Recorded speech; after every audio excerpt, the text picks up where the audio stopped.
Hi, it's Mark again, coming back for our fourth video in the series on Wing Chun training principles, or Wing Chun maxims. So we're just going to finish off a few of these. A few of these are a little bit more conceptual or esoteric, so go and have a ponder on them. So the first one, which I will only briefly touch on because it's a big topic in itself, the yin-yang principle should be thoroughly understood. That's true. Yin and yang, or the Taiji principle, the grand ultimate principle, is a component of Wing Chun, but it's not as central as it is in, say, Taiji or Bagua. I will do another full video on this, but essentially that you've got two mutually reinforcing, equal but opposite principles: soft, hollow, solid, hard. In opposition but mutual support. It's quite a deep principle, and I will cover it in another video. But have a think.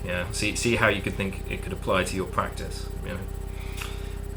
Okay, the next one. The theory of Wing Chun has no limit in its applications. Great. This is why you do Kung Fu, right? Because you get these awesome sayings like this. And classical Chinese is like this. I mean, if you translate it word for word, it's full of ridiculous, over-the-top, fantastic claims that if you translate it into modern English just sounds sort of crazy and awesome. So it has no limit, literally no limit in its applications. What they mean here is that there's from the simple collection of principles, all manner of things can emerge, and this is related to the Tao Te Ching actually. So it's quite a conceptual thing. I'll do another series actually about philosophy and other things like this, but this is sort of relating it to Taoist philosophy. So from your very small collection of principles and ideas, the vast multitude of things can emerge. So you only need a few formative principles to create something that is infinitely complicated. Next one, be humble to request your teacher for guidance. So this is more on the Confucian philosophical bent. So because Wing Chun's interesting, I'll probably do a whole video or short series again, just coming up with loads of ideas, having done some of these principles, about the philosophical underpinnings of Wing Chun and what contributes to it. But briefly, Wing Chun is heavily influenced by three distinct areas. So Buddhist thought, because of its Shaolin temple links.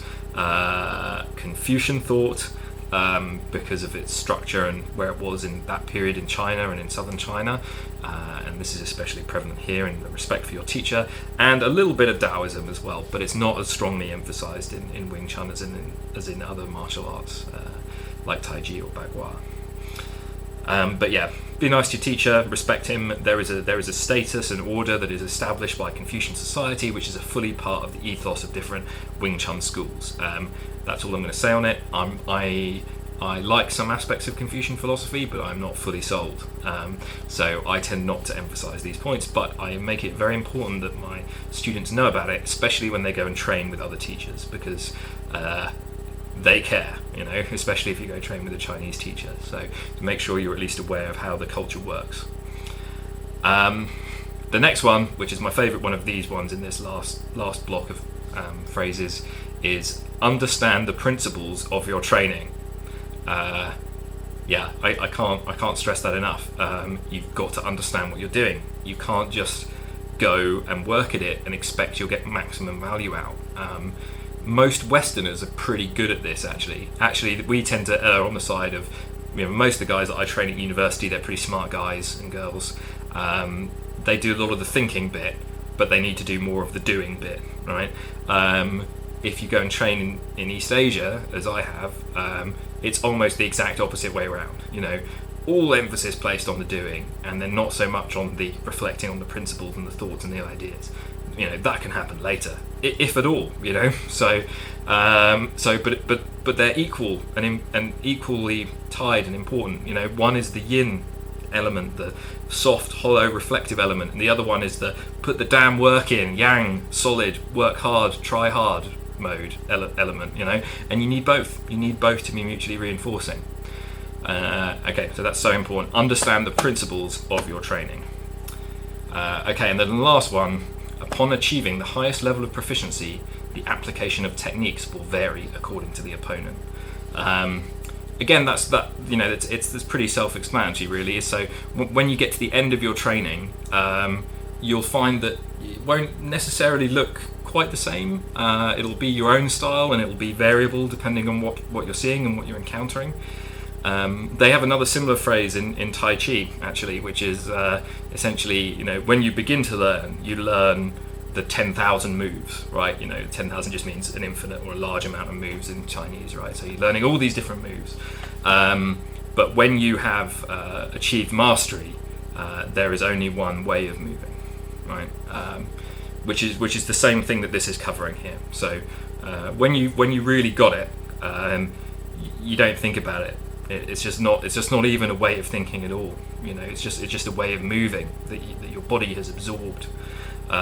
So it'll whatever happens will happen, but it will be good because you've trained it enough, right?